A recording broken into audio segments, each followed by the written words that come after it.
It is Friday afternoon here on campus and we are expecting some major snow this weekend. So I'm headed to walk around campus and check it out. As you can see behind me, Healy Hall is looking beautiful, already covered in snow, and it is starting to lay on the ground.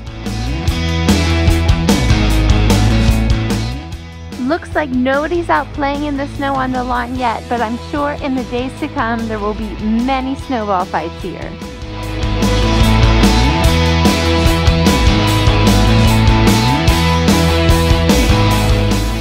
It is a winter wonderland here, and it's only just getting started, so Georgetown, stay warm, and I am looking forward to seeing you playing in the snow.